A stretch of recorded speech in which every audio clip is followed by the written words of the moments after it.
Magandang araw sa inyong lahat, mapagpalang araw sa lahat ng mga nakikinig at sumusubaybay sa ating pagninilay. Napakabilis ng ating panahon at narito na tayo sa 19 na linggo sa karaniwang panahon. Hindi natin masyadong napansin, matatapos na ang buwan ng Agosto. Pero ang simbahan, mga kapatid, patuloy na nagbibigay sa atin ng mga magagandang punto sa pagninilay sa ating buhay. Lalong-lalo na kung ito ay nakasentro kay Kristo at lalong-lalo na kung ito ay nakaangkla, nakagamot, nakaugat sa ating pang-araw-araw na karanasan. At sa linggong ito, sa 19 na linggo sa karaniwang panahon, gagabayan tayo ng isang ebanghilista sa pagninilay.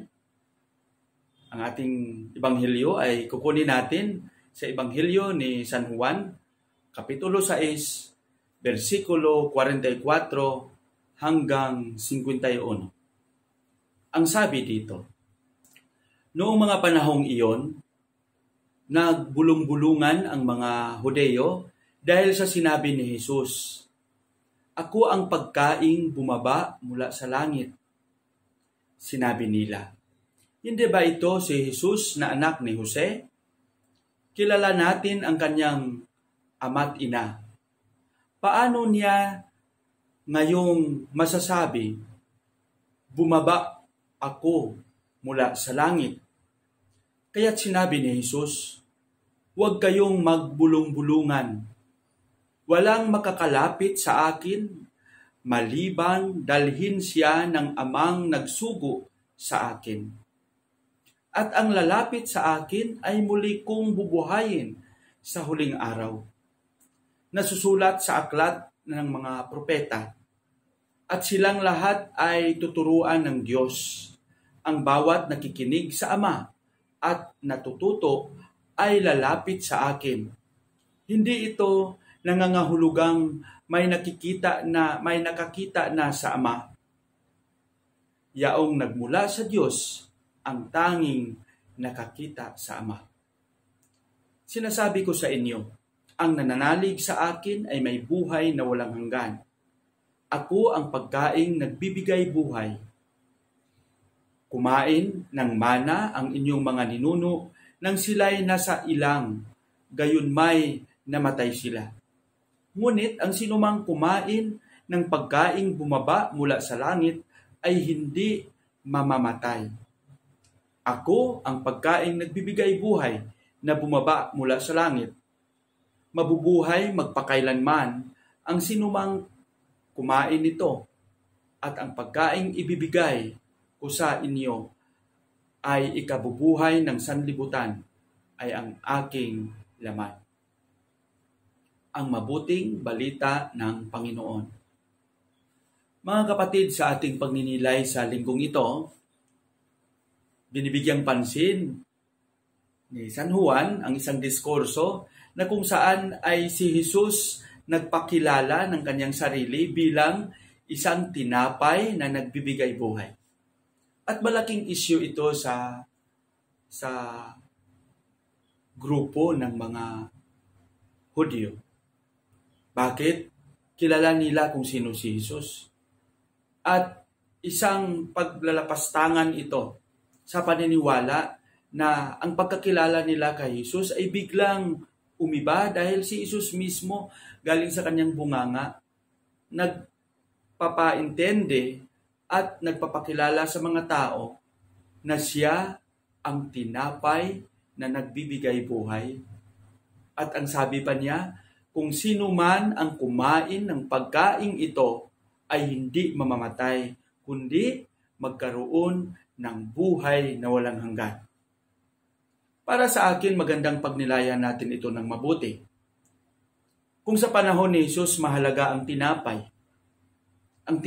ay isang pinaka-basic na pagkain na kung sa panahon natin ngayon parang bigas, no?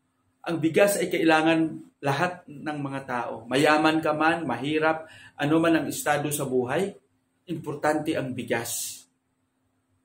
Lalong-lalo na sa atin ng mga Pilipino, kahit ano pa na kasarap at napakarami ng ating mga ulam, kung walang bigas, walang kanin, we will not be satisfied.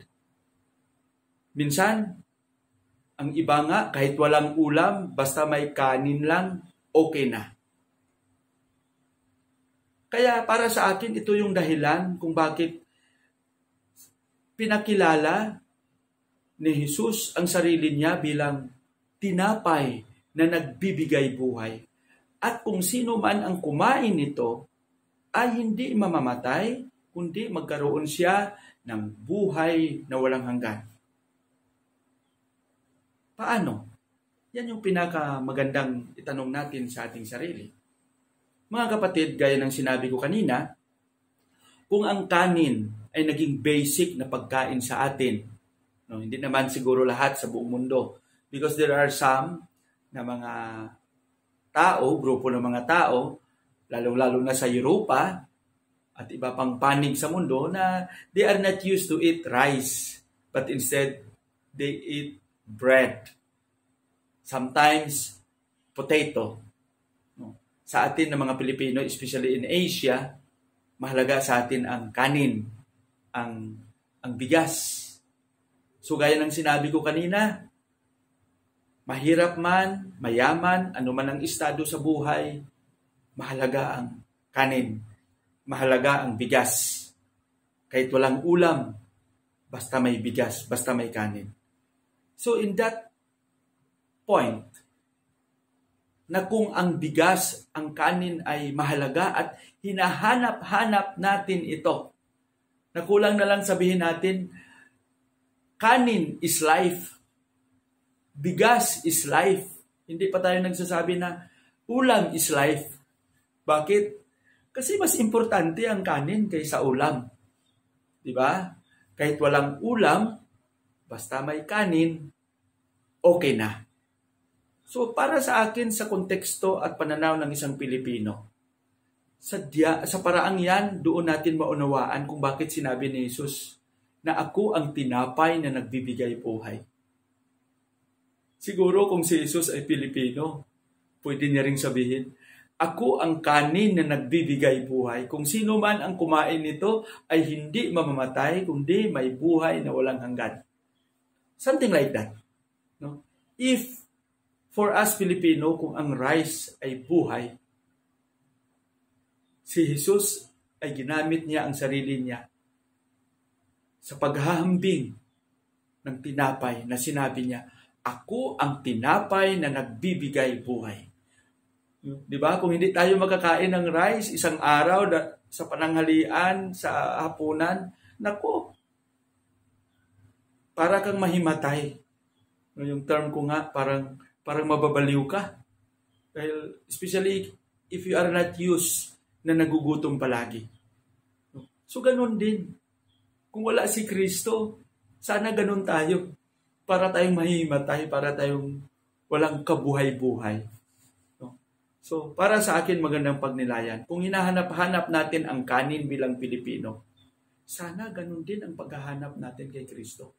Hahanap-hanapin natin siya na parang kanin, na kung hindi tayo makakain, tayo ay mamamatay. Tayo ay walang buhay. Mga kapatid, tanungin natin ang ating sarili. Mahalaga ba si Jesus sa buhay natin?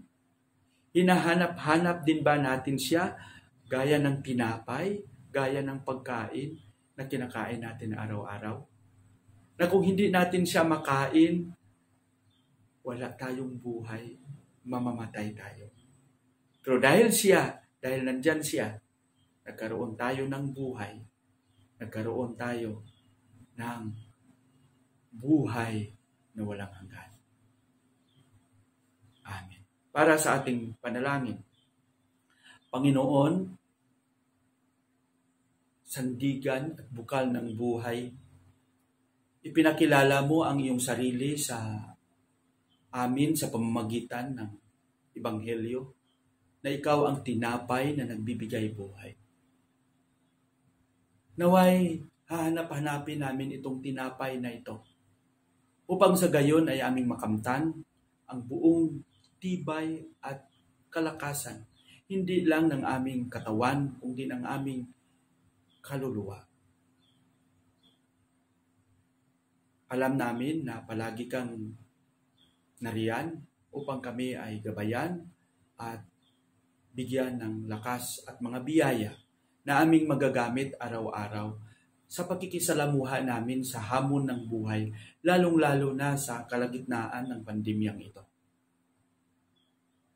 Alam namin na hindi mo kami iiwan. Hiniling namin lahat ito sa pangalan ni Jesus, na aming Panginoon. Amen.